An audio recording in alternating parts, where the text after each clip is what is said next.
Check. 1, 2, 3. The D-Brief.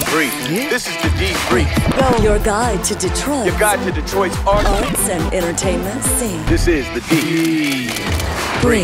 Welcome to the debrief for the week of March 5th, 2018. I am your co-host. My name is Seth Ressler. And I am Mike Jeter. How you doing, man? Brother, I am A-OK. What's good with you? Oh, things are going good. You know, I'm moving into a new house, and it's been a lot of work. Yes. Yeah, we'll talk about that in a little bit. But the more exciting things that we've got to talk about on today's episode, we have Jeremy Allen, who is from WDIV-TV. Mm-hmm. He is also the host and the producer of Shattered Black Friday, this podcast. Outstanding podcast. It's a true crime podcast about a case that a lot of people know about here in the Detroit area, right? This was a big case in Michigan a few years back. A huge case. You remember this being in the news? I wasn't here in Michigan at the time. So. Yeah, man, 100% remember. And listening to it, he brought just completely different depth and angle to that entire story. This is the case of the Skelton family, 3 boys, Alexander, Andrew, and Tanner, who went missing.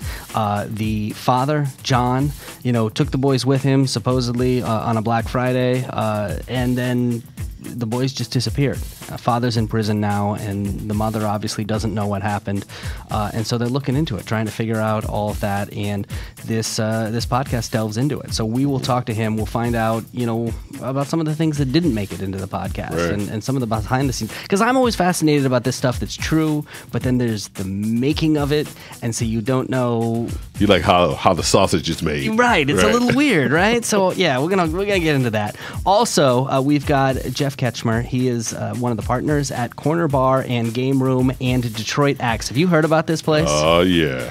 I kind of hipped you to this. Yeah, you did. Yeah. So there's axe throwing that's going on in Ferndale. You go to a bar and you throw axes. We're going to find out how that works because it sounds dangerous to me. I would like to open up a place called Axes at Axes. That would be... I think that would be a huge draw. I think that would be cool. Also, Brian Gianola, the general manager of Atwater Brewery, the tap house on the river that's near Rivertown, spoke to him. You'll hear that conversation as well, along with all the concerts, comedy, movies, plays, and more going on in the Detroit area. Stick around. Welcome to the Brief, the quest for a co-host. All right, Mike, we've been doing this for a couple of weeks now. Seems like it's been forever, just running through this. We need a co-host. We want some more folks in the debrief family. Yes. And we felt like we needed some new blood, somebody to help keep us on balance, right? Yeah, because all of this testosterone is just too much. Yeah. It's too much for the listeners. Yes. It blows the eardrums out. Well, and we so need a softer voice. So we have our winner. We do? We've been auditioning We've auditioned 3 people over the last couple of weeks. Yes. We have selected one of them to be our new official co-host. Are you ready? Drum roll.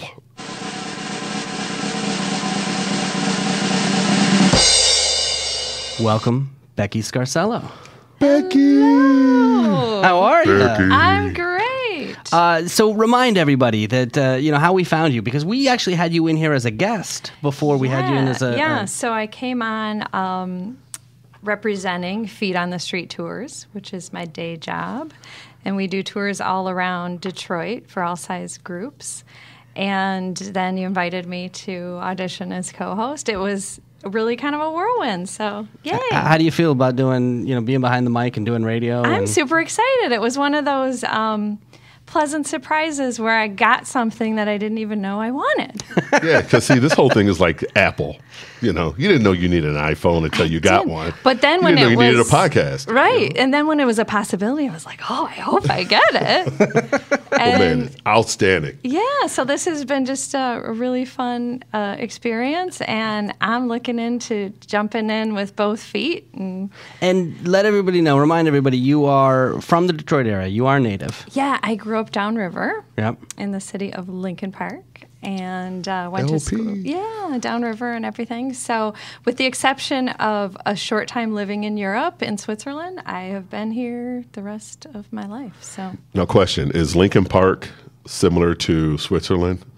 Not at all. Oh, okay. I thought they had some similarities. If Lincoln Park had mountains, maybe. Okay. But they have chocolate? No. Different. So, no, but I'm a I'm proud of where I grew up. So what do we need to know about you when it comes to arts and entertainment? What are the things that you're passionate? What type of music do you like? Are you a foodie? Are you Yes, and yes. All right. So what do you? But seriously, what do you spend your time doing when you're going around Detroit? I'm just passionate about all things Detroit, but I would say my real hot buttons are the art scene and the music scene and the food scene. Don't give me. This is like when you ask somebody what kind of music do you listen to? I like all kinds of music. No. Come on. She's the epitome of the debrief. Right. I like to dabble in a lot of things. I'm just hugely curious about so much. So there's really not much I don't like that's going on. But if I had to pick, like if you look at my playlists on my iPhone, yes. Hip hop is my favorite. So a lot of people don't expect that about me. But so the guests I brought in last week are that was you. That was idols your suggestion. of mine. So yeah, but I love alternative. What hip hop artists? Who are some of your favorite bands? Kanye West. Okay. Yeah. Somebody I'm going to see this weekend that I'll talk about later. All right. I love pretty much anything that blends genres. So not necessarily straight up hip hop, but when it's got some funk, some soul, some R&B influences mixed in with it. Metal, polka, things like that, right? Now that, I would still go, but Polka might not rap. be on my playlist. Crap. But I love the old stuff, like Tribe Called Quest is one of my faves. All right, she's in. So. She's in. We can All keep her. There we go. Yeah. Well, look, we're glad you're here, and welcome to the Yay. show, and congratulations. Thank you. Thanks so much. The debrief. History lesson.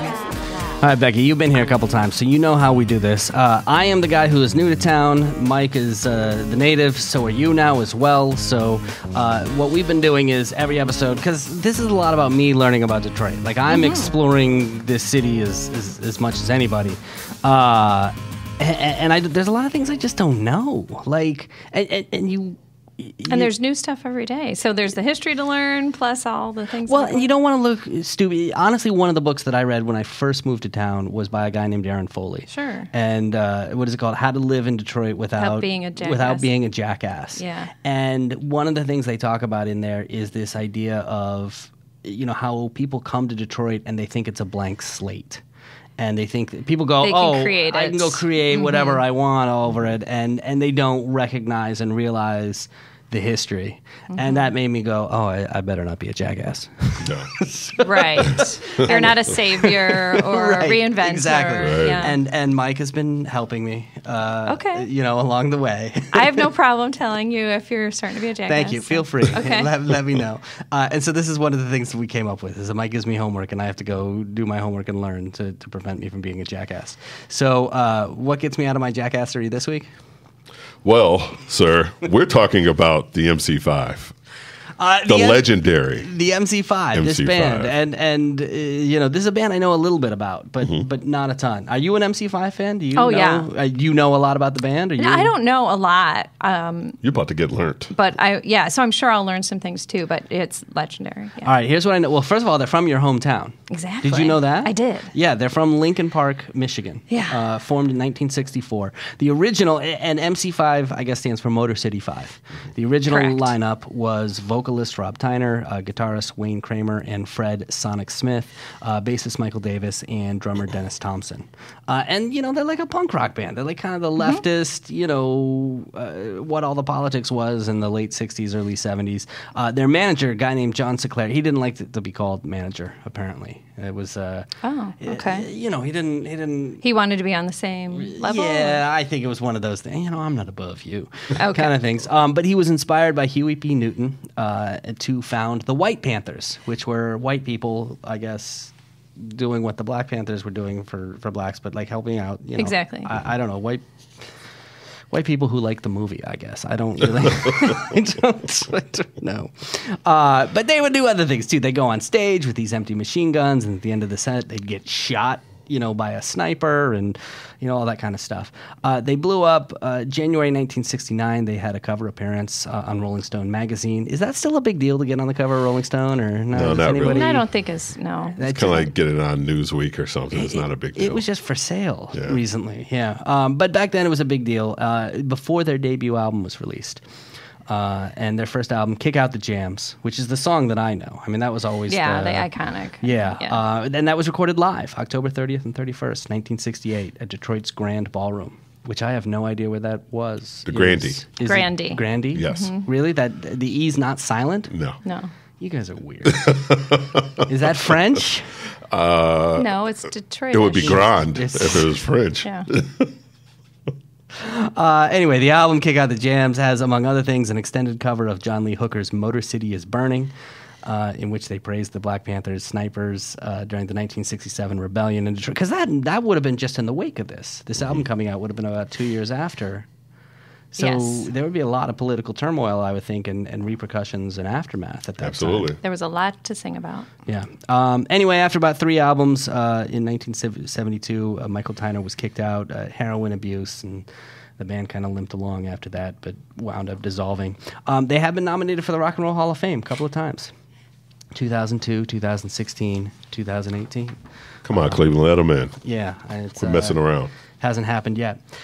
So that is my report on the MC5, the All right, Motor good City job. 5. Yeah, well done. I do what I can. Did you learn anything? Was there anything in there you didn't know?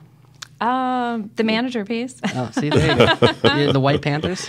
I did know about Do that. they still exist? Do the Black See, Panthers? I didn't know about that. Do the Really? Black Panthers still exist? Is that still In a form, they do. They're just not as big as they Are they suing once for were. trademark infringement, or how does that work? I don't Oh. think they I trademarked don't know. anything. Oh, really? Yeah, I They don't should have think- done that. They could. You get a piece of that Marvel, money. That's some good money right there. Anyway, Mike gives me homework, and then I return the favor with a pop quiz. Here's how it works. I'm going to Hold read. on, wait. Because this is her first Oh, are you full gonna? show. Yeah. Let her Oh, Okay. Oh, so we're answer gonna the question. test. Yeah. So This we're would gonna be see. Becky's question. You ready, Becky? okay. Yes. All right, 2 of these statements are true. One of them is false. You have to identify the false statement. You don't have to do it now. We'll do it at the end of the show. I can think about it. You can think Okay. about it. Statement number 1. The album Kick Out the Jams features a spaced-out song called Starship, which is co-credited to Sun Ra because the lyrics were partly cribbed from one of Ra's poems. Okay.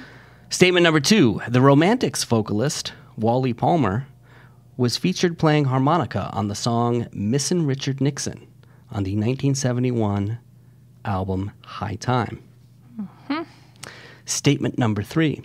When Hudson's, a Detroit-based department store chain, refused to stock Kick Out the Jams due to obscenity, MC5 responded with a full-page advertisement in the local underground magazine Fifth Estate, which said, "Stick alive with the MC5 and blank Hudson's." There's a F with a couple of asterisks after it. Okay. That ad featured the logo of MC5's label, Elektra Records, and Hudson's pulled all Elektra Records from their stores in response. In the ensuing controversy, the head of Elektra Records dropped the band from their contract. That was a long one. That was a long one. Okay. There was a lot of detail in this statement. Very detailed. So you've got to Okay. figure out which one of those are not true. All right, I'll brew on that. And we'll see if you can do that, all right? Coming up in just a moment, we are going to talk about some of the things that we did last week, including you. You're a brand new person. We're going to find out what kind of person you are by digging into your history. Action. This is the Deep Brief. On the screen. Mike, what's going on in the movie theaters? All right, at the Main Art Theater in Royal Oak, we have Phantom Thread, The Party, A Fantastic Woman, which is an Academy Award nominee for Best Foreign Film.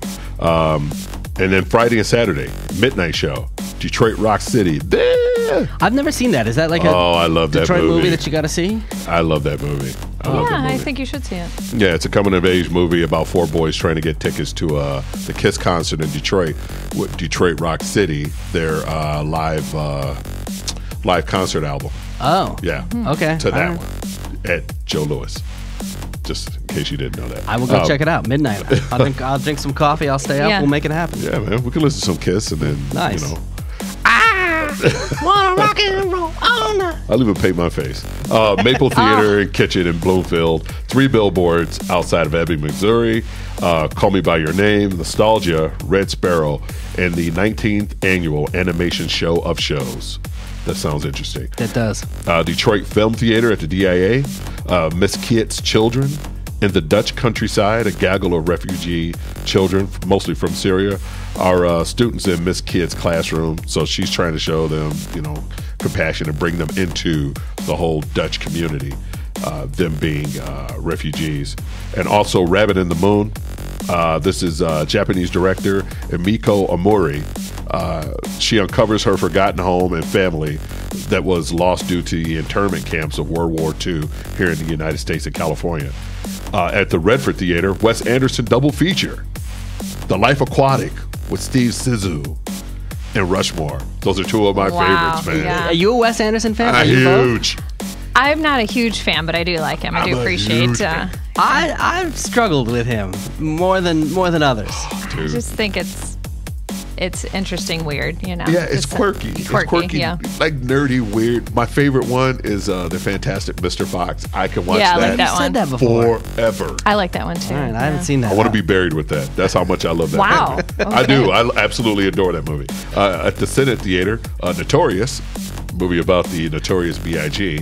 Biggie Smalls. Go check that out. Cinema Detroit has 3 billboards also. The Shape of Water, which won Best Picture. Best Picture. Big winner there. And Black Panther. And the Henry Ford is showing Superman. 1978 Superman with Christopher Reeves. That was the very One first of the like big 30,000. superhero movie. Yes. Way Oh, back yeah. when. Yeah.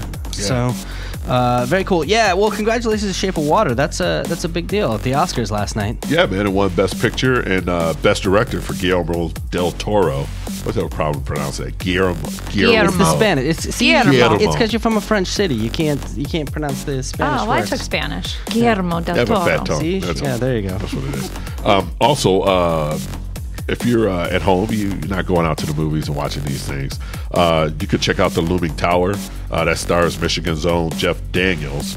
It's a pre-9/11 thriller. So that's worth taking a look. I've been reading that. That's on Hulu. It's on Hulu. Yes, it is on Hulu. And on Netflix, you can see Flint Town. Yeah. And that's a documentary about obviously Flint, Michigan. Yeah, the cops and the water Water. crisis and the whole thing. Right. That looks. I've heard a make lot me of angry. great things. Yeah, but it will make you angry. Yeah. All right. Cool. This is the D. Detroit This is the D. Brave.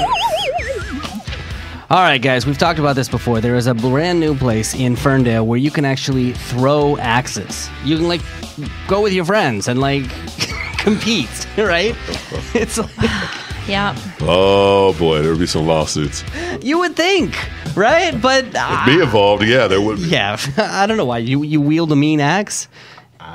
Of course I do. Everything I do is spectacular. What are you talking about? Right. I mean, I don't have anger issues, but I'm just clumsy at so many things I do. Take off 3 toes. Seriously. I still say, exes at exes, they could just have a night where you just bring your ex's picture and put it up on the thing and just. That would be. That would probably be a big draw. I'm just saying. Yeah. Well, look, Becky, you and I got a chance to go down there, right? And we talked to Yes. Jeff Ketchmer. He's one of the partners at, and it's not just Detroit Axe. It's also the Corner Bar and Game Room there. Right. It's They're kind of connected. like 3 venues in Yeah. there: a restaurant, a game bar, and the Detroit Axe. And just opened back in December. Right. And so we sat down and talked. And look, I mean, that was the first question I asked was, look, really Axes. axes and alcohol. And, here's what he said to me. So there are rules. Number one, the biggest rule is all about safety. Whenever you're throwing axes here at Detroit Axe, you have an axe master in your alley. An alley is 2 lanes. And before you even touch an axe, they're going through the safety rules. They're going through how you need to be responsible, where you need to stand. Any erratic behavior, whether you've been drinking or not drinking, any erratic behavior and you're not throwing anymore. That's a non-negotiable here. You're throwing a weapon. We understand that. And we do so much to keep it safe. And if you see upstairs, you'll see that each of the alleys is divided by a wall and a fence that goes from floor to ceiling. So it's not dodgeball with axes. It's axe throwing where you're throwing at a target. And when you have somebody next to you, so if you and I are throwing together, we throw at the target together.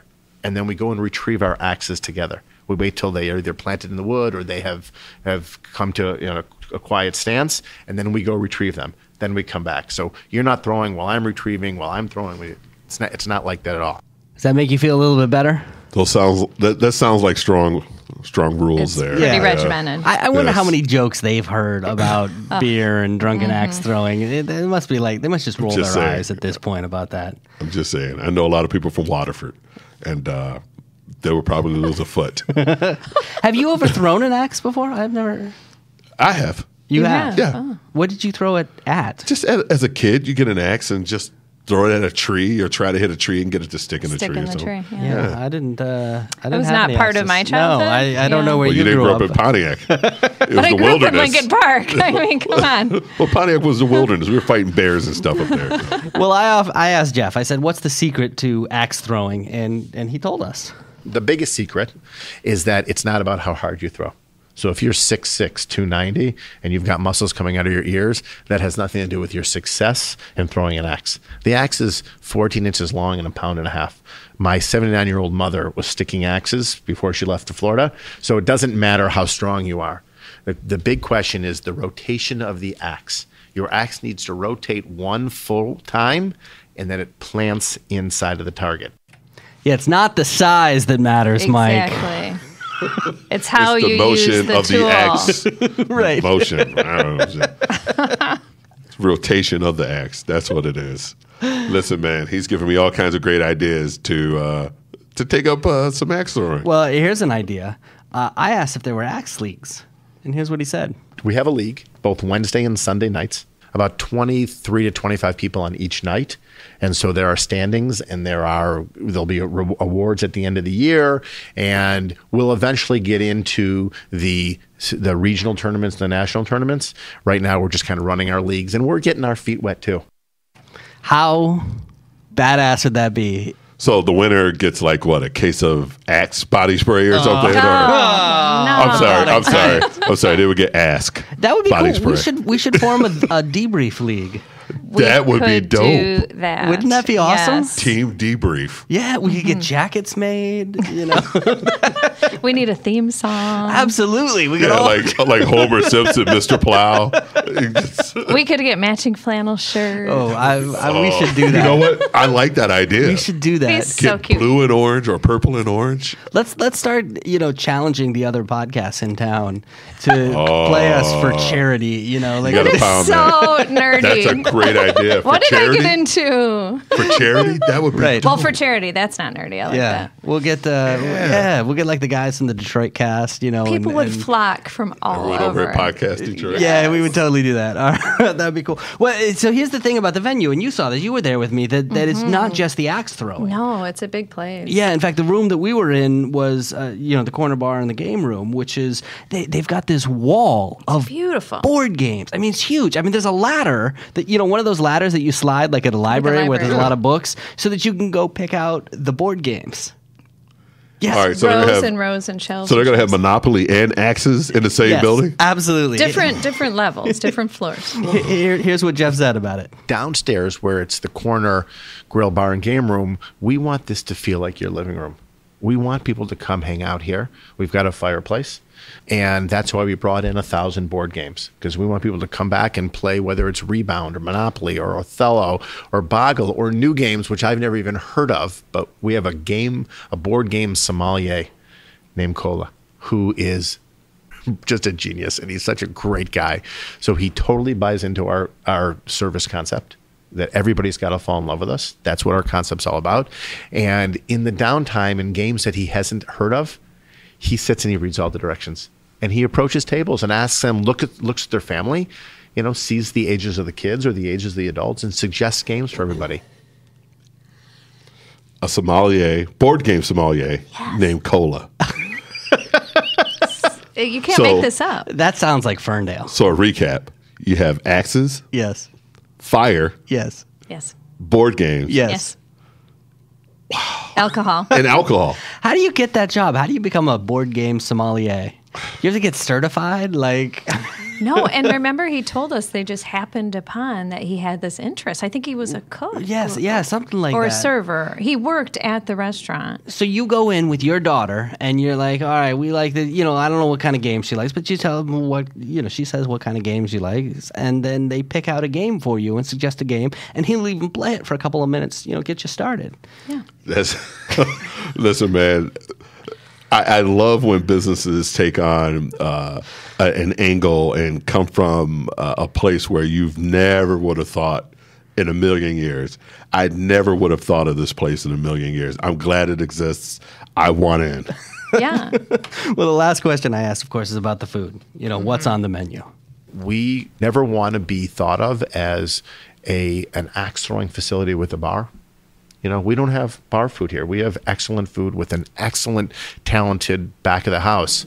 And you'll see when you look at our menu that we've got really great, unique items. We've got a vegetarian item it's cauliflower. It's a steak of cauliflower with halloumi cheese wrapped in a naan bread, which is unique and delicious. It's just not a bar food menu. It's a really good menu. And we know that regardless of the axe throwing or the game room, that our restaurant can stand on its own with good quality food. So that's it, guys. I'm in. Let's get our jackets made and head on over. I say a field trip, and I'm serious about the whole charity thing. That's a great idea. I know. Corner Bar and Game Room at Detroit Axe. It's 344 West 9 Mile Road in Ferndale. You can get all the details at DetroitAxe.com. Coming up in just a few minutes, we'll take a look at the concerts coming to town. This is the Debrief. About last week. Let's talk about what we've been up to, y'all. Okay. Starting with you, Becky, because you're the new one. All right, sure. Well, I did, just so many fun things. I can't even. You got to pick one. Wow. So this was actually not a fun thing, but I think it's important. I went with a couple of girlfriends and saw the Break the Chain human trafficking movie that we had all talked about. And it was really powerful. I mean, tears for sure. What struck me, it was at the Maple Theater. I would say the audience was 95% women. So I was a little disappointed that there weren't more men there. So I don't know what that's all about, but I learned a lot from the movie, and it was one of those things where you walk out just with so much to absorb, and so much to think about. It was just really sobering, to know that how prolific this is, how common it is right under our noses. What was the most surprising thing that you saw in the I think film? Just the various forms it can take, because we all think about sex trafficking and like, I don't want to say typical because I don't want to trivialize it, but, in a hotel room, a young girl, say, and it's a big event, and men are just circling in and out of there paying. But there's also girls going to high school, having a regular day, going home at night, but they are somehow coerced into parties or events where their friends don't know, their parents don't know. They're seemingly living this normal life. When I had the conversation with them, that was the thing that struck me. First of all, they talk about for this to exist, you have to have money. It does not flourish in poor neighborhoods because there's no money to be made there. And so they were talking about areas like Birmingham, which is not necessarily where I would think about this stuff happening, but that it often does. So that struck me, really hard. And then also just the labor trafficking aspect that's also going on, even with major corporations that bring over large groups of people and really have them basically imprisoned to work for them. Even if they get paid, it can still be a human trafficking situation because they're not paid fairly, or they have really ridiculous rules that they have to follow. So it was just kind of heartbreaking to see all the ways that people are enslaved, And what also really struck me is just how do we get at the demand? Because this would not be happening if there weren't people willing to pay for it.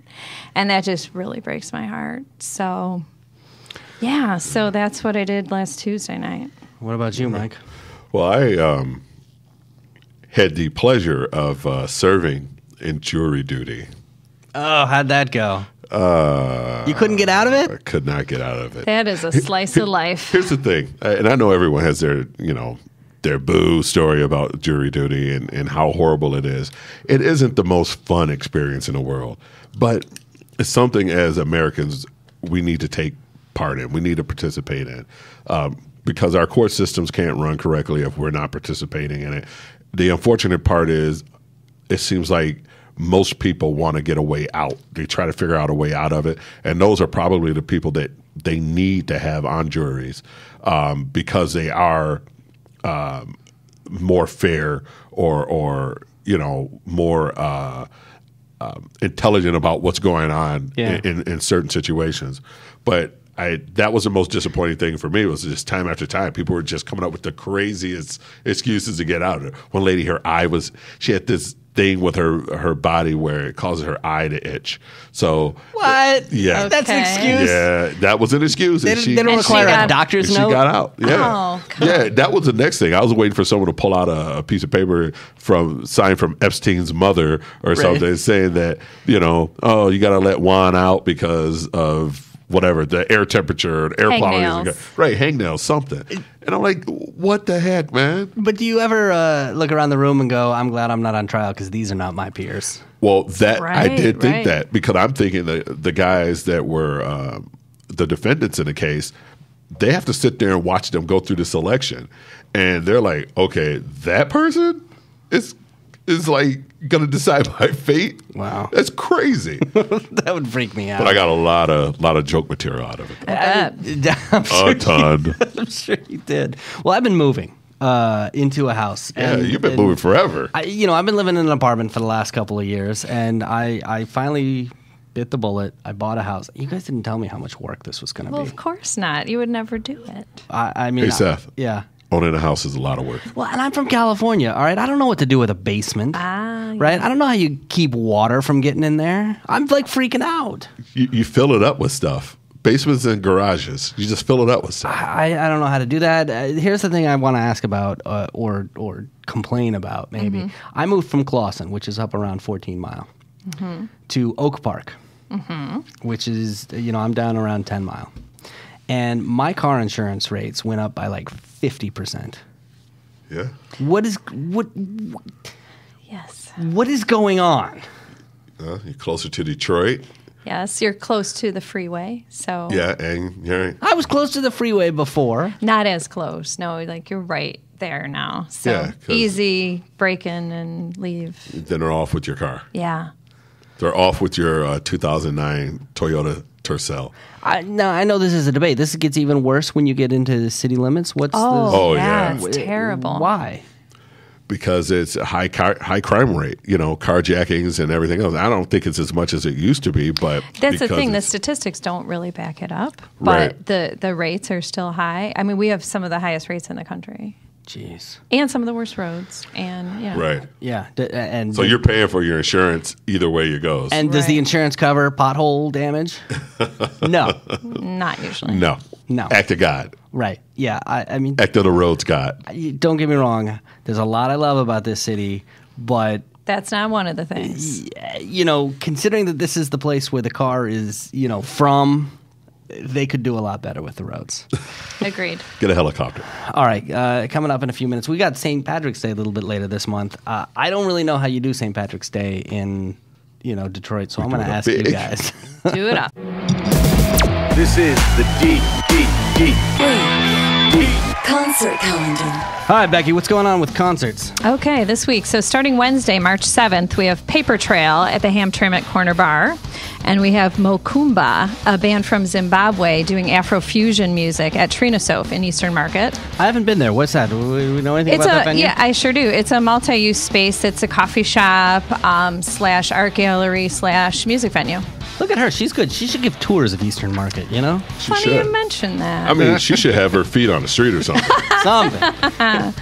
So, Thursday, March 8th, we got George Clinton and Parliament Funkadelics at Soundboard. P-Funk. That'd be awesome. Flashlight. Railroad Earth at Royal Music Theater. Friday, March 9th, we have the Motor City Blues Festival at the Fox Theater. That's 6 or 7 performers doing blues. And, oh my gosh, this is the one I'm going to and really looking forward to it. Miguel at the Royal Oak Music Theater. Was he the oiled up guy from the Olympics? No. He's everywhere these days. In fact, he just performed on the Oscars.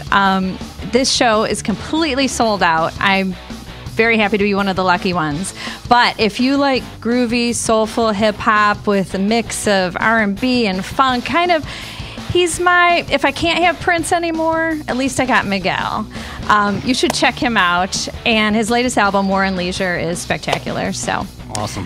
Saturday, March 10th, Black Tiger Sex Machine at the Majestic Theater. Yeah, I am. You know what? We wouldn't even know. It could be you because they wear tiger masks. That's right, baby. So You have a whole bit Black about. Tiger. I've seen your Sex stage machine. act. There's a whole bit about. The bedroom tiger. Yeah. Yes. I'm beginning to think. I think it's his alter Have you ego. ever seen the two of them in the same place at the same time? No, you You know, haven't. come to think of it, no. Right. No. Well, Tiger, I'm going to go sex to the Majestic machine. Theater and see if there are Pop-Tarts involved in this act. And if there are, And if they have an aversion to cucumbers, Right. it's a sure sign. that's what you do. You hold a cucumber in one hand, Pop-Tarts in the other, and you See see which which one it way. goes. My kryptonite. All right, come on, back to business. Sunday, March 11th, 80s favorite Howard Jones, the Songs and the Stories tour at St. Andrews Hall. Monday, March 12th, Betty Who at the Loving Touch in Ferndale. Tuesday, March 13th, Demi Lovato and DJ Khaled at Little Caesars Arena. DJ Khaled. That's him. A little general news. The Mopop Festival is a summertime, end of July festival at Riverfront Park. Alternative and hip-hop music. Tickets, early bird tickets are on sale now just for the next couple of days. $89.50 for the whole weekend. You guys, that's a great deal. It's a really fun festival. I've never been. Have you been, Mike? The Mopop? No, sir. Have you? Yes, last year it was great. We had so much fun, and it's all ages. So She got to see Run the Jewels. I saw Run the Jewels. Yeah. Yeah. And Fantagram and all sorts of great people.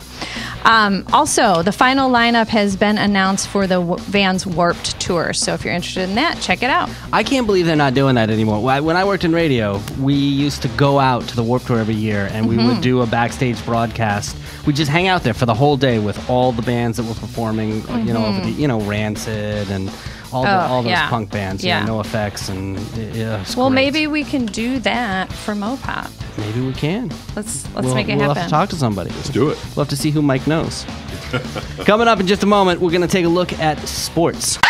I would like to say to the people of Detroit, I can feel the difference. Come down to Detroit. The Detroit Institute of Arts, The Detroit Zoo, Michigan Science Center, Detroit Cocktail Classic, the Arab American National Museum, Little Caesars Arena, the Henry Ford, Eastern Market, The Key Line. The Detroit Derby Girls. Motor City Brew Tours. I think everybody can feel It's it. a comeback story that everybody's been rooting for. Detroit is moving. and you're listening to The Debrief. And you are listening to The Debrief. The debrief. Debrief. The Debrief. All right, Mike and Becky. So this is going to be one of those times where I come to you for your wise, sage advice as people who have been here longer than I have. St. Patrick's Day coming up, and I don't actually know. That's right, matey. Arr. What is Pirates Day? I don't know what they. What is, Do they wear like a four-leaf clover eye patch? that would be dope, though. Yeah, right? Oh boy! I was just trying to do the Leprechaun from the Leprechaun movie. After the show, you are writing an apology letter to the entire country of Ireland. How do you celebrate St. Patrick's Day here in just the eat D? boxes of Lucky Charms. That's all. And drink green beer. Jameson. Seriously, do they turn the river green? What do they do? No Green River, but just people go all out, like show up at the bars early morning, beer for breakfast, lunch, dinner. Yeah, but that's every city. I mean, what happens here? Like where? Well, where we do I have go? Corktown, so we have Okay. the Corktown neighborhood. I've been. So that's named from the County Cork, Ireland. It's one of Detroit's oldest areas. So big Irish population. Absolutely, yeah. All yeah. right. So there's a celebration every year. It's actually not on St. Patrick's Day, but it's coming up this weekend, this Sunday. There's a 5K race and Before or after you drink the beer? This is beer for breakfast, and then you go run a 5K? no. So you run the 5K, but then you get beer at the end. Which is odd, because the only way you're going to get me to run a 5K is if I'm hammered. That will stop you from drinking beforehand. Well, you can, yeah. Right, right. But it's all about the fitness, yeah. And then Wait, what is that word? and then you party. The So- fitness? The fitness. Oh, the fitness. Yes. Oh, Yeah. sorry. I was I'm like, fitting this beer into my gullet. That's what it is. Exactly. right. I was hoping you'd pick up on that. So you got the race in the morning. Okay. Kids can do a quarter mile all the way up to you can do a mile plus a 5K. these kids can run farther than I can. And then you can go to the parade, which I believe starts at 12:30. Is it noon, 12:30, something like that? And so you have a lot of people arriving for the parade, cheering on the runners, and it's just super fun. Everybody dresses up in all their St. Patrick's Day garb. So and all my green and my orange. Absolutely, yeah. And then there's a big tent party all day long. So Corktown is the place to be, especially this Sunday. Is it free or is it tickets? How does that work? I think the tent party is probably tickets, and there is a fee to run because it goes to charity, the St. Patrick's Senior Center. I got to run 5K and I have to pay for it? Yeah. Yeah, man. Listen, I had That's the way it works. Yeah, that's how we get down here. Jeez. All right. No, wait until St. Patrick's Day, which is on a Saturday this year, which means I'm not driving anywhere that day. Right. You're just, yeah, because everybody's going to be out. So that'll be big everywhere around absolutely. the city. And something happened to me over the weekend. I had a show at VFW down in Southgate, and a group of very attractive women bought me a shot of Jameson. And I had a pickle juice chaser. Did they buy you that too? You had to have that? Yes. Have you heard of that? No, what is? I have is that a heard name of for it? that, but Yes, it's gross. I forget what they That's call the it. name? A pickle. I'd like a gross, please. The gross special. But I guess that's the thing with Jameson. You Right. you take a shot of Jameson, you chase it with pickle juice. And they're like, oh man, it's the best. It'll make it taste great. It does not. It was horrible. It's just because a pickle's a really old cucumber. But it's an Irish thing. I think you need to like pickles. So Right. It's an Irish thing. So anyway, it was gross. So whoever invented that was probably some, I don't know. leprechaun. Yeah. Pregnant lady or something with a just Pregnant stop. leprechaun. Cookie. All right. Mateys. Arg. Coming up, we're going to talk about drinking more in just a few minutes. Sweet. Because I actually got a chance to sit down with the GM of the Atwater Brewery, and you'll hear bits of that conversation. The debrief. Sports Report. Mike, you're on. Oh, so much is going on. Look, our Pistons are hurting, man. They're looking like they won't make the playoffs, and this makes me very sad. So if you want to go check them out, I mean, Wow. Whatever. That was such a nice lead-in. Yeah, right. I'm just saying. can't wait. I'm just, hey, man, I wear my feelings on my But sleeve. you know what? You can go for the dancers. Right. There's Sure, great yeah, because that's what dancers. basketball is all about, Yes. dancing. Yeah. Yes. So if you want to go, you can go check them out. They're playing the Raptors and the Bulls at home, and then they go out to Utah and take on the Jazz. Go see if I care. I don't care. Go see it. Anyway, the Red Wings, they're going to say so long to the Howard for a little while. Their next 4 games are on the road. I'm still calling it the Howard. I don't we care. have to. I have to put this asterisk by it every time so that people know. So that We have creative differences. right. It's the you refer to it as the Hot and Ready Arena, Yes. and the rest of the world refers to it as the Little Caesars Arena. Yes. Yeah, so they're on the road for a while. They're going to take on the Vegas Golden Knights first at home, and then they go on the road to play the Columbus Blue Jackets and the San Jose Head Sharks. That's what I call them. The Spartans, Michigan State Spartans. I know respect. That's my hometown. No respect. Right? No respect. San Jose Head. Jeez. The Michigan State Spartans, even though they won the regular season Big Ten title, they got bounced in the Big Ten tourney by the eventual winners, the Michigan Wolverines. Go blue. Yeah, go blue. Now they wait to. Is that your team? Is that your side? Yeah, if I have to pick, absolutely. And what about you? Have we decided? You straddle the fence. I root for all Michigan teams, except in football, I root for Michigan when they play Michigan State. But in basketball, Okay. I root for Michigan State when they play Michigan. Is there a logic to this, or is this just No, I have no dog in the fight. I went to Cornell right? and OCC. Right. So, and Central Michigan. So, I'm an Ivy League dropout, a community college graduate. So I don't care about any of this. All right. I still am weighing my options. I'm making a pros and cons list for each. I just want my Okay, home well, state to do well. Yeah. That's We'll all I talk care about it later, I think. Yeah. And they lost to the Wolverines.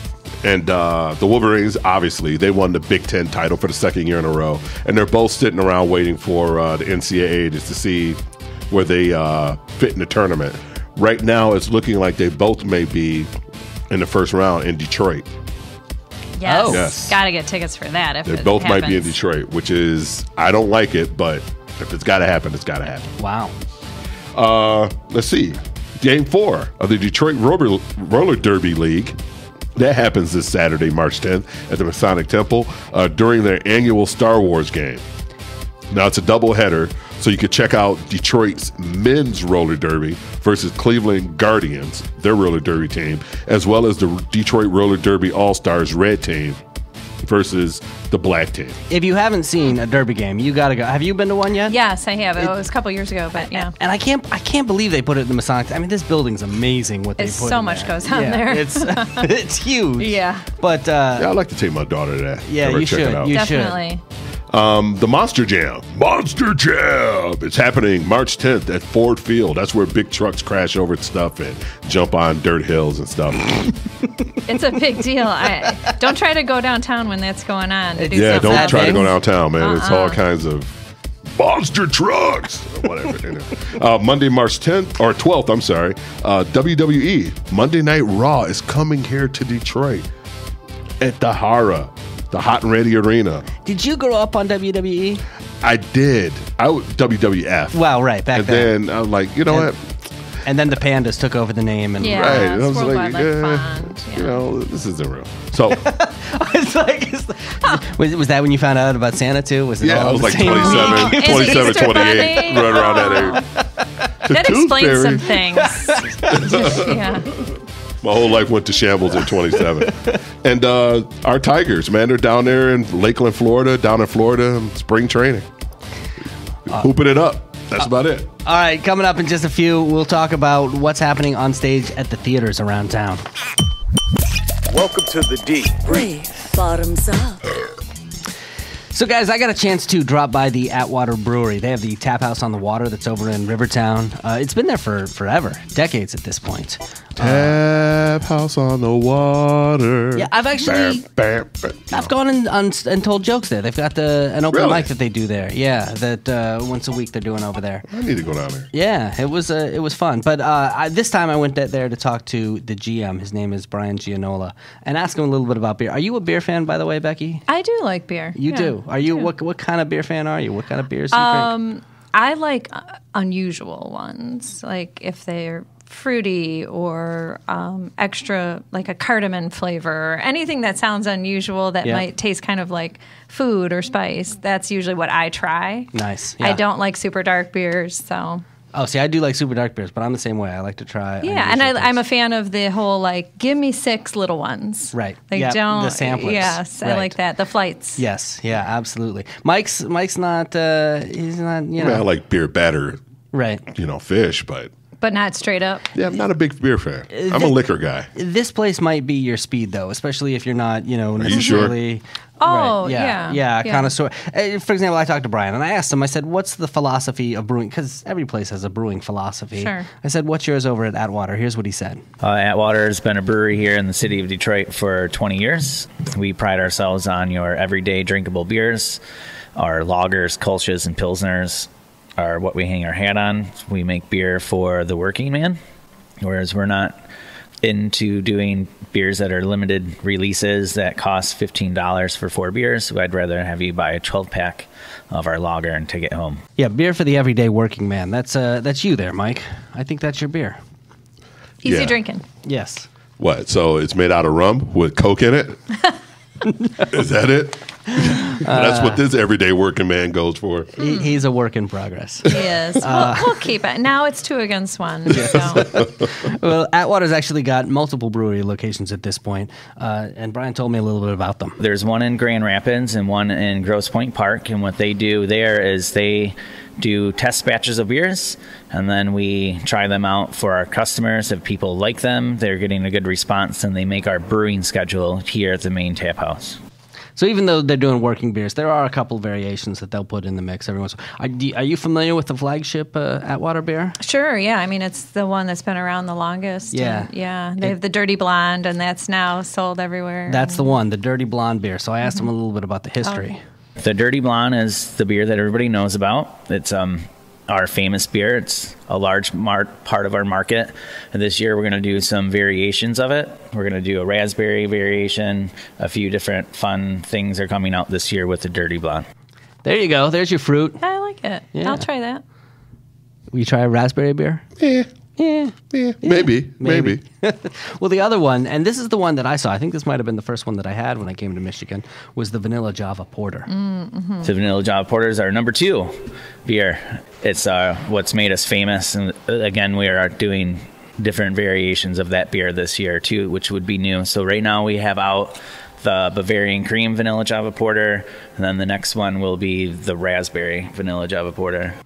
I want to try a Bavarian cream, yeah. Sounds okay, like that cake. sounds good. All right, see? He always starts so resistant, and then the more he's he like, hears, he's like, "Oh, all okay." right. As I grow older, Seth, it's all about change. Yes, that's called But maturity. if it's gross, I'm going to dump it out. I'm dumping it Right. out. You'll try In front anything. of- in Maybe front of you'll them. try anything once, though. I would. So, I would. okay. Listen, I did a pickle juice shot. Yes. I think I can handle Bavarian cream. I think so, too. Well, they've got other things they're working on as well. Here's something called the Wango beer. Well, one of our newest beer on our brewing schedule is called the Wango, which is a mango wheat beer. You know, to be honest, some of the best beers ever made are made by mistake. It was a beer that we were trying to make. We didn't quite intend it to come out that way. Brad down at Grosse Pointe Park, he put it out, and then again, it took off. People really like it. It's a really easy drinkable beer. And then we're going to start doing some variations of that. So Brad actually makes a variation right now, which is just sold at the Grosse Pointe Park location. He calls it the Fugo, and it's mixed with habanero. So it's kind of a little spicy, and it has the mango in it. They make it sound like, Brad was carrying mangoes and tripped, and they They just smushed all they over. fell into the beer. Yes. Yeah. It's like Toxic Avenger. That's how that is. Still, that sounds good. I would try that with Yeah, the spice at that the does end. sound good. Yeah, absolutely. Well, when we recorded this interview, we were in the private room there in Atwater yeah. Brewery, and there's all these huge barrels in there. So I asked what that was all about. Well, we're in the private room right now, and if you look around, we have our bourbon barrels going. They're all full of our Voodoo Vader beers, which is our double bock high gravity beer that we're aging in barrels, and that is going to be a limited release coming out very soon. So we'll have to go test that when that happens. We're gonna take you down there. We're I'll go. Yeah. So, by the way, if you want to check out Atwater Brewery, it's been there for decades now. It's a staple, but that neighborhood is changing quite a bit with the Quinder Cut being in there and that whole. I mean, that was an industrial neighborhood, but it's you're starting to see new signs of life pop up, right? Yeah, and it's interesting because there was good action going on in that neighborhood, but it was originally slated for one of the casinos. So all this good stuff that had been fairly close by, Woodbridge area, went out of business with the promise of casino coming. Well, that never happened. So it was really sad because it was one small pocket of thriving and then took it away. But now it's nice to see it's going to be coming back again. So it's sort of the second reinvention of that area. Nice. Well, Atwater Brewery, the tap house on the water is at 237. This is a street name that, again, I don't get how you guys name things here. You call it Joseph Campo? Yes. Correct. Even though good. it's spelled J-O-S. Just a little abbreviation. No F. Just abbreviation. It's abbreviation. It is. Yes. Where I come from, we put periods, and there's an abbreviation. This is funny. Like Where I come from, we have accents in. Mike, I feel like we could tell Seth anything, and he would just believe it. I know. It's pronounced Yosef Kampu. Yes. And It's he would be like, Africa. oh, You know what? really? That's so weird. Pull out your phone, open up Google Maps, and type in Atwater Brewery, and just go wherever the directions take you. Coming up in just a few minutes, we've got Jeremy Allen from WDIV. He's got a brand new podcast called Shattered. It's a true crime podcast, and we're going to have a very interesting conversation with him, so stick around for that. This is the Deep Brief. On stage. Becky, let's talk theater. Okay. Detroit Public Theater. We have Maria and Rosetta through March 11th, so it's the closing weekend. Detroit Repertory Theater has Harmony Park. At Fisher Theater, Les Mis is continuing through this weekend, so catch that if you haven't had a chance. And Cinderella is starting March 13th. Meadowbrook Theater in Rochester, Tenderly, the Rosemary Clooney Story is also closing this weekend. And another closing show is 27 at the Michigan Opera Theater. at Music Hall, we have a one-day contemporary dance show, Momix, Opus Cactus. At Stagecrafters in Royal Oak, there's a new show opening March 9th, Steel Magnolias. And Wayne State's Hillberry Theater has Stupid Effin' Bird. And one more thing I want to talk to you guys about. At the zoo, have you heard there's a new female polar bear? Really? Yeah. So a new 5-year-old polar bear named Suka has arrived. Aww. She will be paired with Nuka, who's Suka. already at the zoo. So she'll be paired with this guy, a 13-year-old male, who's already there at the Arctic Ring of Life. Wait. 13-year-old male and a 5-year-old female. So already It's like the Roy Moore of polar bears. Yeah. So, but there's more. There's more. So being booted from the Detroit Zoo is Talini, who's a 13-year-old female. Yeah. She's being moved to the Chicago's Lincoln Park Zoo to be paired with an 8-year-old male there named Siku. So it's like this swap thing. Like wife swap. Right. Yeah, so, they got to spice things up, hoping that the breeding will go better. But let's get to the bottom line. Nuka traded in for a younger woman. Yeah. That's how it works. you do know that if they wanted them to breed, to breed and all that, they just play some DJ Khaled. DJ Khaled. And then No, actually, they would play Miguel. oh God. Oh, jeez. They probably would. They would. They probably would. I was thinking just give the older polar bear a little plastic surgery, something like that. And I know. Well, no? I don't know. I guess they're just trying to just totally mix it up. So in hopes that the love connection will happen. All right, coming up in just a few minutes, we are going to talk about the comedy shows that are coming to town. Stick around. Keep up with us. The D. Download our mobile app. The D. Breathe. All right, Mike, Becky, the three of us have all been binge listening to a podcast Ooh, recently. yes. So good. I mean, it's been riveting, right? Yes, it has. Very compelling. This is a podcast called Shattered. It's a Black Friday podcast. It is a true crime podcast. So if you're a fan of like Serial, for example, or if you're a fan of S-Town or any of that CSI, true crime kind of stuff, I guess not CSI. I guess CSI is fiction, but Right, but you're going to want to listen if that kind of that's your stuff. genre. Yeah. Yeah, this is your genre. This is actually put out by a producer over at WDIV-TV, and we have him here. And what's so fascinating about this is it's about a case that I think a lot of people here in the area are familiar. Like, this case. You remember this case definitely. being news, Yeah, right? it happened shortly after I moved back here from Charlotte, North Carolina. All right, well, let's welcome Jeremy Allen of WDIV. Jeremy, thanks for coming on the podcast and talking to us about this. Absolutely. Thanks, guys, for having me. And your voice is wonderful. Oh, well, thank you. Thank you. Yeah. I'm no Mike Jeter, but yeah. Well, not everyone can be. Except for right. Mike Jeter. Yeah. Your role is behind the scenes, but you should be on the mic, I think. Yeah, definitely. Well, yeah, I mean, it's a TV station, so it doesn't really, lend itself to that kind of job typically. I mean, obviously, we're expanding here doing a podcast, but yeah. Well, let's talk about the podcast and talk about the case for people who may not be familiar with us.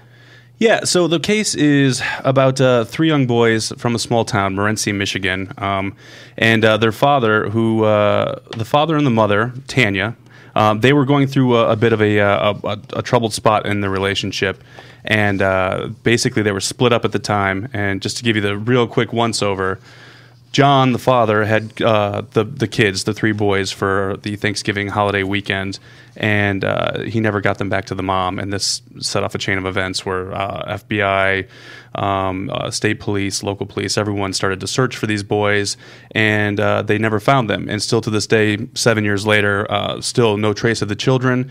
The father is in prison for unlawful imprisonment, and the mom is still heartbroken in Morenci. So right now, no answers, and the mom is talking as much as possible, trying to get the story out there. So that's why she's doing the podcast. And explain in a little bit more detail why the father, John, is in prison, because he's not in prison. Right, he's not in prison for murder because there's no proof, right? There's no proof of murder. No one knows. There's no bodies. They haven't been able to track down the location of where the children may have gone. The father did admit to doing something with the boys, and he's in prison right now for unlawful imprisonment, 3 counts of that. So he went to jail for 10 to 15 years. The earliest he could be out is 2020. If he serves the max time for those specific charges, it'd be 2025. And I would anticipate, based on what I've heard and what I hear constantly, actually, from the police, I would anticipate him staying in jail for at least the max. So, wow. But still, that's amazing. These kids just disappeared completely. And really, he seems to be the only one with the keys the in clues, it. yeah. So it's really set up like a movie or a television show. It's this guy seems to be a mastermind, and in surface level, he's a truck driver from a small town. You wouldn't really peg him as the guy that's capable of doing something like this, but he sits there, and police will tell you that he kind of just knows he's pulling strings, and he's got all the answers inside of his head. And right now, police, FBI, no one knows where the kids are, where they could have gone. It's just fascinating to me. I mean, this guy's like a Hannibal Lecter type, that intelligence. And, you're kind of like, okay, he's a truck driver. This should be easy, open and close type of thing. But, wow. And what's weird to me is the reaction from his side of the family, like his parents and right. That is very bizarre. Yeah. And you're going to hear more. I took a trip down to Jacksonville to talk with his parents because they've been, I don't want to say the missing link because there are several missing links, but one of the main keys has been getting the perspective of John's family. They've chosen to stay out of the limelight and away from the microphones because they feel like, for whatever reason, they feel like they've been taken advantage of. I know they did something with John Walsh in the past, and they feel like John Walsh did something to, I don't know if I could say screw them over, but that's kind of how they feel about it. But I talked to John's parents, and to me, without giving away too much information because no one's heard that episode yet, it feels like John's parents want to blindly believe their son because, as we all know, blood's thicker than water, and they don't want to believe that their son would do something, especially to their own grandchildren. So to me, it kind of feels like maybe they're just going to stick to their guns and believe what John says because that's what they want to do. Wow. So talk about how you put this podcast together. I mean, first of all, how did you come into this project? So, everyone's trying to push out products digitally now, right? So, I mean, obviously podcasts are big and it's a growing market. I've been listening to podcasts for a long time. I'm a bit of a nerd when it comes to podcasts. And I feel like this story lends itself to it. I mean, I'm a father, so this story already, pulls a few heartstrings for me. So this story has been told, but it's never been told in depth like this. So this really is giving us the opportunity to kind of branch out and do, a deep dive into something that deserves it, because there are answers that are probably still out there where, we can maybe help get them. So this has got to be a transition for you, though, because you've been with WDIV for a long time, but kind of in a different role, right? Yeah. I've been producing television for about 17, 18 years now for DIV. So, yeah, I've been behind the scenes. I haven't been really heard or seen. So, yeah, this is a bit of a departure from that. But I think that, I don't know. I don't want to say this is where I'm going or where I'm headed. We'll see. But, yeah, it's definitely different than what I've been doing. That's for sure. I mean, even the story, how layered and textured it is, because you could easily say, okay, this guy did something with these boys, and you have sympathy for the mother who has a pretty sordid past herself. So in listening, that's what drew me in. It's like, well, okay, yeah, naturally you're going to say this guy's the bad guy. But she kind of is a bad person as well, and that was my thing. Just listening to it, I'm just like, okay, you got to root for someone, and you root for the kids naturally, absolutely. But not knowing them fully in detail everything that the mother did, that was just I was just like, wow, how do you get through that? How do you build those shows up or those episodes up and dealing that and putting all that together without taking a side? Yeah, so. So I'll pull back the curtain a little bit here.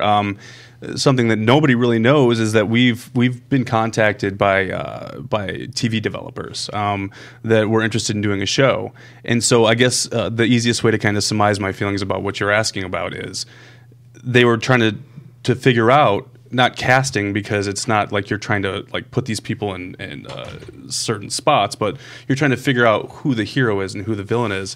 And I had a tough time explaining to them that I couldn't definitively say that this was the pillar of ethics. This was the Right. It was really difficult to do that, and I think right now that deal kind of is crumbling because of that. Because there's no clear-cut person walking through with a cape to save the day. There's not that person. So, Yeah, I mean, these are people. They're flawed people, all of them. How do you walk that line? And because, I mean, this is on the one hand, I mean, it's kind of entertainment, but it's also, it's obviously a true story. There's obviously real people who have really suffered here.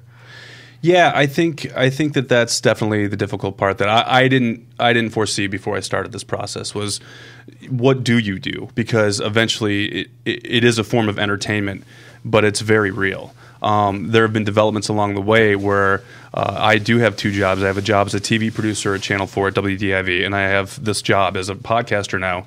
And new information comes through, and I have to call Tanya, the mom, to try to verify or get a response from her on something. And knowing full well that I'm serving two purposes. One, well, it's really three, because I know her now as a person, as a human being. One is to find out how she's doing, how she's processing this information. As a friend, I don't know if I can say that really, but I mean, as a human being. The other one is my job is to find out how she's feeling. And then the third one is, I need to also put this in my podcast. So it's a very weird feeling. Right. It's trying to really like balance all of that and still kind of feel like a good person through it all. You know? I was thinking, listening to it, this must kind of keep you up at night, some of these moments. Absolutely. There are definitely moments. What is the process? Do you go out and get all the audio, I guess footage? What do you call the audio, the source material, Sure. and then sit down and divide it up? Or are you still gathering source material even as the podcast is being released? Even now as the podcast is being released, I mean, I think I try to, and this sounds really, I don't know, it sounds kind of gross to say it, but I try to do it as organically as possible. You know what I mean? Because it's a very fluid situation still, even though there hasn't been like a clear-cut answer. We don't have any clues leading us to where the boys are. It's still, there's information coming in. So I don't want to say that I'm done with source material because I don't know.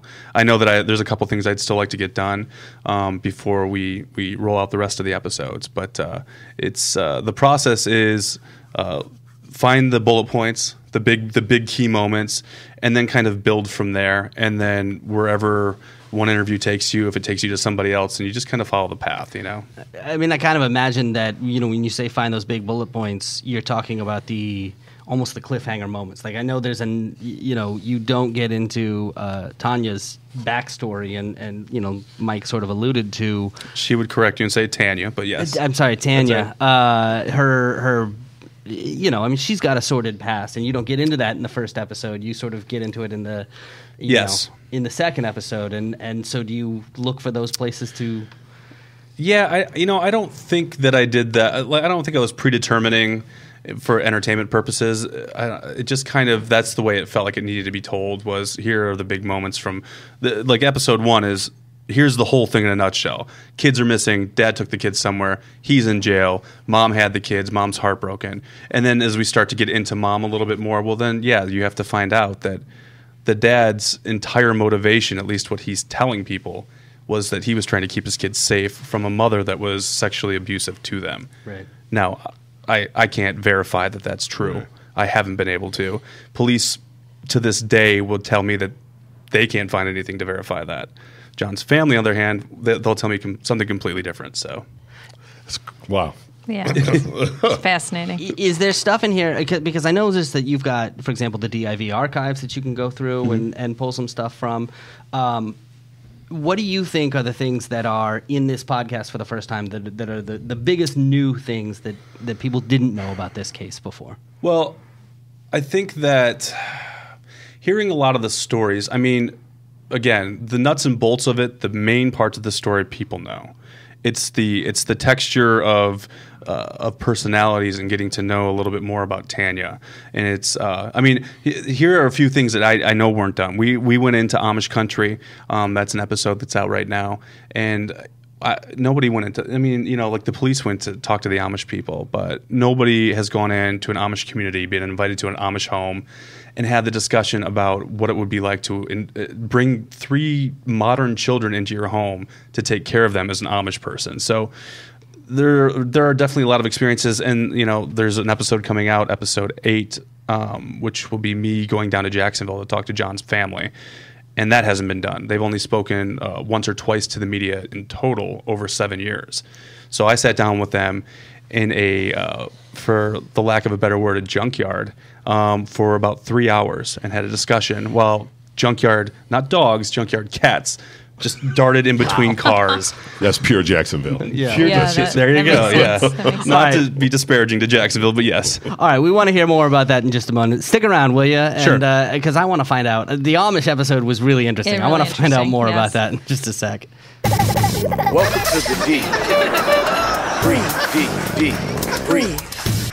Funny stuff. All right, Mike, let's switch gears for a moment here. What's going on in the world of stand-up comedy? All right, this Thursday, J. Chris Newberg, local comedy fave, he is going to be performing and releasing his new CD, Live and Let Die.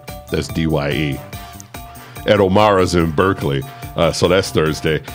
Friday, Big Tommy's Comedy Club in Novi. Mike Jones. He'll be there Friday and Saturday. Saturday at the Fox Theater, musician, comedian, and stand-up performer Franco Escamilla. That's how you pronounce that. That's a little Spanish for you. He brings his RPM USA tour to the Fox, so that should be awesome. At Mark Ridley's Comedy Castle, Detroit comedian Fave Rob Little. He'll be celebrating his 25th anniversary in comedy. He'll have some other favorites on it. Sal D'Amelio's on there. That's a lot of years in comedy. 25. Yeah. That's you get like a gift for that. What's the 25th Special anniversary pin? gift? You get a rubber chicken or something, or a squirt and rose. Oh, or maybe something. a red I don't nose. know. Red nose, right? Red nose. There you go. It's important to know these. Oh, you non-comedian. Ann Arbor Comedy Showcase. My buddy and Canadian heartthrob Michael Harrison will be there. So he'll be kicking butt there all weekend long. Punchline Comedy Lounge in Southfield. Funny Guy Capone and Friends live. That'll be Thursday through Sunday. And at the Holly Hotel, live from Toledo, Keith Bergman. It's another good friend of mine. He's coming to town. He's a good guy. guy. Go check him out. He'll be there Friday and Saturday. Hey, Jeremy, are you a comedy fan? Like, obviously your podcast is, true crime podcast, but do you listen to like any comedy podcasts? Sure. Yep. Absolutely. Yeah, I'm a huge fan. I don't know. Am I name dropping now? Should I be telling people what I listen to? Yeah, yes, go the ahead. Michael Jeter podcast. Right. The Michael Jeter podcast exclusively. I don't have one. Who's Michael Jeter? Yeah. Just kidding. Let us know if you figure it out. I'm a big fan of Doug Loves Movies. How Did This Get Made? Comedy Bang Bang. Lots of them. Big nerd. So I still laugh. I don't sense any of that influence in your podcast. You have to go deep. It's subtle. It's in layers. Subtle. Yeah, You gotta look. All Can't have love without hate. That's you gotta right. have opposite. I understand. This is the D. Breathe. All right, we're here with Jeremy Allen of WDIV. He is also the producer and host of the Shattered podcast, which is about the Skelton family. Alexander, Andrew, and Tanner, 3 children who went missing. Their father, John, is in prison, and their wife, Tanya. Did I do that right? You nailed it that time. Okay, so has been suffering through this, and this chronicles everything that goes through, and really kind of walks you through the investigation and uncovers some new stuff. The most recent episode, you go into Amish country, which was fascinating because everything I know about the Amish, I learned watching Witness. And that's it. Like, see, everything I've learned about him, I learned watching Kingpin, which is completely not the movie to learn about the Amish. Tell us what that was like, though. What did you think ahead of time going into Amish country, and how was it different, or how did it confirm what you already believed? I did some research to the old-fashioned Google machine, and I honestly thought we would get there, and I thought they would just turn us away. I thought they would tell us that we were not going to do the interview. We don't know what that is that you're holding in front of us when it's a camera and a microphone. And one of the families actually did do that eventually. I didn't really know what they would say if they said anything, but when we got there and talked to them, they said what you kind of thought they would say. They said, we might bring kids in and take care of them if someone dropped them off, but we'd call the cops. We'd tell the police. Explain how the Amish figure into this, because there's a reason why. Sure. Yeah, we should go back. So basically, John Skelton, the boy's father, said that he gave the kids to someone. Now that someone in that group has been the name has been changed several times. He most recently said the Underground Sanctuary. Have fun Googling that. I can't really find anything on it. But he also said at one point they were reorganized Mormons or a group of Amish or maybe some Mennonites. I can't remember exactly how he phrased the Mennonite. But basically it was the Amish that kept popping up over and over and over again. So we thought we would look in an area or areas around Morenci where Amish people lived. And to the best of our knowledge, on our travels to Amish country, it sounds like that would probably never happen. They would probably never take in 3 kids and hold on to them for 7 years, especially. I mean, that's and why not? Because again, the first thing they would do is they would call the police and say, "We have these 3 children. We're not sure why we have them." And then from there, they are loving people. They're very peaceful, and they would probably take care of them. But I'm gonna ask you, and I don't mean this as a joke. I mean, do the Amish have 911? Like, do the Amish do they? What does call the police mean? So yeah, it's kind of funny. I mean, there are some takeaways that were not related to the boys at all, to the Skelton boys, that were. The Amish will get in a car and drive. Many people told us that they'll see Amish in a McDonald's drive-thru, not driving a car, but they'll be in the passenger seat or in the back seat. And the Amish community is a lot of them. They have one phone for like a surrounding area. So like if they need to get a hold of somebody, they can go to this phone that's not kept inside of a house, but like in a shed. They'll go to this phone and they'll make a phone call. Sometimes they'll make a phone call to order pizza. I mean, it's a very strange thing you'd never think about or imagine, but yeah, they have a phone in their community, and they would use that phone to physically call 911 and tell them that there are 3 children here. Why are they here? So, Well, and that's why it was so easy listening to it to kind of focus your, for me, my disdain for the father, because he starts out with a completely different story. It was some woman and her family, and he didn't know how to get a hold of them. Makes no sense. And then it ends up gravitating to the Amish and the Mennonites and everything else. So the guy's story has changed so much. Mm-hmm. And the one part that stuck with me in listening to it was when he told, I believe, the police that he wrapped the kids in blankets and gave them each teddy bears. Mm-hmm. That was like, why? That made no sense to me. Kids that were that age, why would they need a teddy bear? Why would you wrap them in a blanket? And my mind immediately went like, okay, he did something dastardly to them, and he's just trying to humanize it, mm-hmm. A little, like say, hey, I wrapped him up, and as if he was comforting them. Yeah. So that was messed up to me. Yeah. I mean, I think that's the thing, is that people have pointed to those types of comments that he's made, where he's kind of made himself sound a little bit more human than he probably is, and I think that's probably a sign of someone that's a liar, right? Like that's trying to go a little bit too far one way to cover up for all the stuff that's over on this side of things. It really has the effect of making him sound sinister. Sure, absolutely. Exactly. Yeah. Which is even worse to me. Even worse. It's like, yes. wow. What are the shifting details that stuck out to you, or that you thought were the most important? In regards to his story, or or things when you look back and go, these are the things that most didn't add up for me. Yeah, I mean, going back to the woman that Mike just referenced, Joanne Taylor, I mean, this mm-hmm. was the first thing that popped up, was I gave him to Joanne Taylor. Well, police would find out pretty quickly that there was no such person as Joanne Taylor. The fact that the first thing out of his mind, and the one thing that we haven't talked about here is that, he didn't show up at his house. Like, when this all happened, he was in a hospital in Toledo when this thing first broke, because he had allegedly, and I say allegedly, tried to kill himself. So if your kids go missing and you're in a hospital because you quote unquote tried to kill yourself, I mean, things only look one way, right? I mean, exactly. So I think that initially the very first indicators were pretty obvious that he did something, and from there it's just been lie after lie after lie, or things that he said just they can't substantiate in any way. So I don't want to call him a bold-faced liar, but I mean, a spade is a spade, right? So right.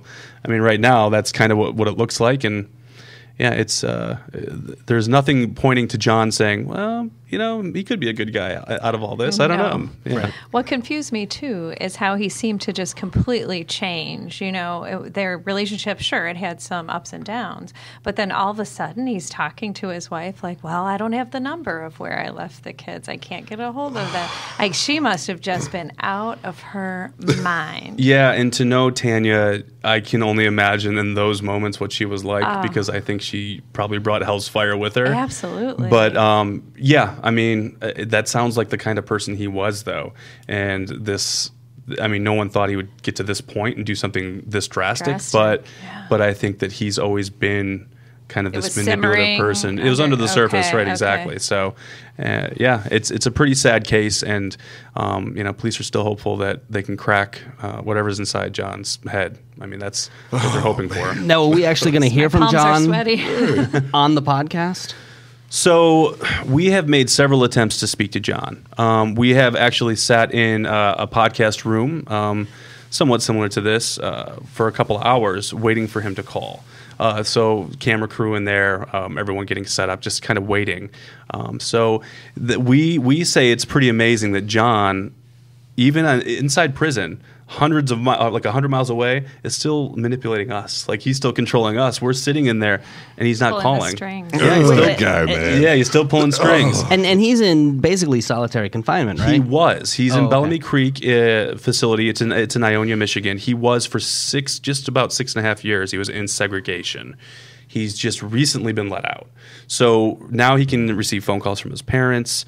He can have meetings with his parents, so they can actually. I talked to his mom. His mom's very excited because she can hug him.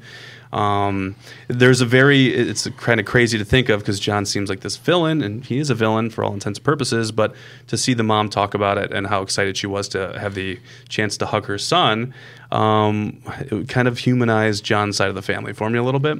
So that was an interesting part of it. I can't wait, man. Yes. Because I'm in my car being like a black dude at a movie theater, man. I was just like, you did it, man. How can you support your kid? You know he did it, and how did they follow through with the lies? Well, especially because I know how grandparents feel about their grandkids. Right. It's like, oh, I can't. Oh man, and they were little, they were young, and 5, 7, and 9. Yeah. If there's a breakthrough in this case, where do you think it's going to come from? Because this case is what, 6 years old now? So, yeah, it's 7 years old. Yeah. 7. Jeez. Yeah, Black Friday 2010. I mean, it's I don't know. You think like covering this for almost a full year, because I've since I think May of last year, I've been fully immersed in this, and you think I'd know more, but I don't. Nobody knows. The police don't know, and I think the only way they're going to figure things out is if John slips up, or John tells them something that leads them down the path that actually is valid, real, and in something that isn't just made up BS, So what is the police reaction when journalists come in and do something like this? Do they feel like you're double checking their work, or you're looking for something that they didn't find, or are they happy because you're shining a light on? So in cases like this that are still open, I can tell you from my personal experience that even Chief Weeks, who was the then police chief in Morenci when this whole thing broke, he's now in Eaton Rapids, but Jeremy Brewer, who is now the lead investigator of this case for the Michigan State Police, they really welcome it, because what they're doing is, when they talk to me or we talk about this case in the public and in the media, we're getting more people interested and more people are talking about it, and this case isn't solved. So maybe that one person that saw a blue van on Black Friday 2010 in the early morning hours driving somewhere from Morenci to Holiday City, Ohio, maybe somebody saw that van, and maybe something triggers in their brain and they're like, oh, wait a minute. Like, I remember seeing that guy on the side of the road doing blank, something. Just, they want people to think about it, and they want it to just get that one person triggered. But you don't know. I mean, it's not like the police call you up and say, hey, we got a tip, thanks. Like, they don't, because it's active, it's open, they're very guarded. Right. So I know things that, a lot of people won't know, just because, you build a relationship with these people. But I would say I probably know the tip of the iceberg. There's 99% of the stuff I don't know still. So, wow, yeah, it's a fascinating case, and hopefully we can get enough people, or the right people, listening and and paying attention. So how many episodes left, and what can we still expect in the rest of the season? So right now, 6 are out. 7 comes out, and 7 is actually interesting. We go down to Holiday City with lead investigator Jeremy Brewer. He takes us down the path or the route that we believe John Skelton took Black Friday morning with the kids. Now, do we know if the kids were in the car the entire time? No, we don't. But we believe that we know where the car went, and we go down and take a look at where the kids may have had their last moments. I mean, which is sad to say, but yeah, we go down there, and then episode 8, we go down to Jacksonville, and then episode 9, we're going to look at a really big development that's happening in the case. And then 10, hopefully, we're talking to John Skelton. Okay. Well, and we should point out that if people do know anything, they can actually contact lead investigator Jeremy Brewer. Absolutely. The number is 517-458-7104. Again, 517-458-7104. And you mentioned that at the end of every episode. Mm-hmm. You tell people where they can go if they have any information, and hopefully somebody does. If people want to check out the podcast, and it's riveting, right? It is riveting. Very compelling. Yeah, it really is. Shatteredpodcast.com is the website, and of course people can find it in wherever you get your podcasts, as everyone always says, but that's true. I mean, go to Apple or iTunes or Apple Podcasts, make sure you subscribe, you download, you review, do all that stuff. I mean, like I said, investigators want this message out there. They want people listening, and they want people to help. So tell your friends, tell your family, and get the word out there, and hopefully somewhere down the line we can help them figure this whole thing out. So, well, Jeremy Allen, thank you so much for stopping by. This has really been fascinating. Congratulations on a fascinating work, and thank you for all that you're doing to bring light to this case. Yeah, really well done. Thank you. Thank you. So thank you very much. Yeah, I appreciate the time. Thank you guys very much.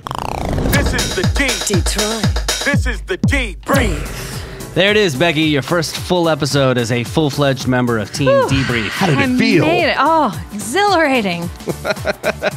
You going to come back for more? I think I'm going to like this. All right. Yeah, It's a fun time, right? It is, You learn new stuff. Seriously, Definitely this is learn new educational. stuff, yeah. Like, I actually walk out of here every week going, I didn't know half that stuff XYZ, before. yeah, and excited to do some of the upcoming things. Yeah. I need a board game sommelier. I've got to find somebody who will do that for me. I think that might be my next job. Forget Walmart greeter. I'm going right to board game sommelier. There's big demand. It's Yes. untapped. Sommelier, depending on what part of the country. Right. Right. Don't you wonder what they would recommend? You're a Risk person, or Right. you're Scrabble, Or you're just shoots and ladders, Right.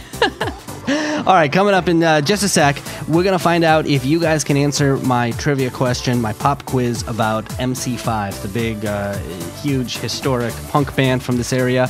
Before that, we have to get to the thank yous. A lot of people to thank, including Jeremy Allen of WDIV, also the host of the podcast Shattered Black Friday. He was great. Yeah. Oh. Check out that podcast. It's amazing. I can't get enough, man. I cannot wait for the next episode. It is I know. addictive. And remember, it's a true story. So if you know anything, or if you know anybody who knows anything, please encourage them to act. Please encourage them to do something. This is a heartbreaking case. It It's really been is. open for a long time. Also, thank you to Jeff Kretschmer. He's one of the partners over at Corner Bar and Game Room, as well as Detroit Axe. Brian Gianola of Atwater Brewery, the tap house on the river location where he's the GM. Also, thanks to Jag and our intern Spencer as well. Mike, you got some shows coming up? I have a ton of shows coming up. Where are you going to be this weekend? weekend? But not this weekend. Nothing this weekend? Well, this weekend I have a show in Muskegon at the Back Alley Comedy Club, and that's at Sherman Bowling Alley in Muskegon, Michigan. Nice. Yeah, so that's this Saturday with Steve Sabo. And yeah, man, we're going to turn it out. Nice. Becky, what about you? You got anything coming up with Feet on the Street tours? We do. We have one of our specialty Come Hungry, Leave Happy Easter Market tours this Saturday, March 10th, 9:30 to noon. You do need tickets ahead of time.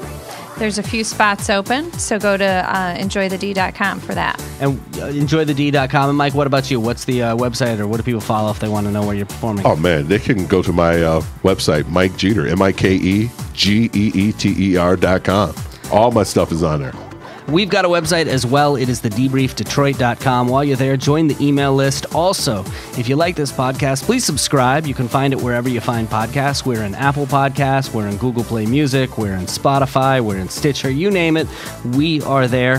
While you're there, leave a review. That helps other people find the show. We've also got a mobile app if you prefer. If you guys downloaded it, Becky, you downloaded it? I actually did, for real, this time. I have it. I can show you proof. She's not lying. It's the only way to listen to it. No, it's good. I like it. So download that and you can listen. And if you're putting on events, you want us to know, you can send your announcements to press@thedebriefdetroit.com. All right, guys, are you ready? Think Of course, so. man. Stay ready. Here it is, your pop quiz. One of these statements is false. You have to identify the false statement. Our topic today is MC5. The album, Kick Out the Jams, that was their big album, their big debut album, features a spaced out song called Starship, which is co-credited to Sun Ra because the lyrics were partly cribbed from one of Ra's poems. Statement number 2, the Romantics vocalist Wally Palmer was featured playing harmonica on the song Missin' Richard Nixon on the 1971 album High Time. And statement number 3, it's a long one, so make sure you pay attention. When Hudson's, a Detroit-based department store chain, refused to stock Kick Out the Jams due to the obscenity, MC5 responded with a full-page advertisement in the local underground magazine Fifth Estate, which said, "Stick alive with the MC5 and F Hudson's." Now, this ad featured the logo of MC5's label, Elektra Records, and so Hudson's pulled all of Elektra Records from their stores. And in the ensuing controversy, the head of Elektra Records dropped the band from their contract. Ooh. All right, Becky, it's your turn. Okay. Well, all this was before my time. But I'm going to go with the Romantics one. I don't think that's true. You don't think the Now, the Romantics are from here, right? They are.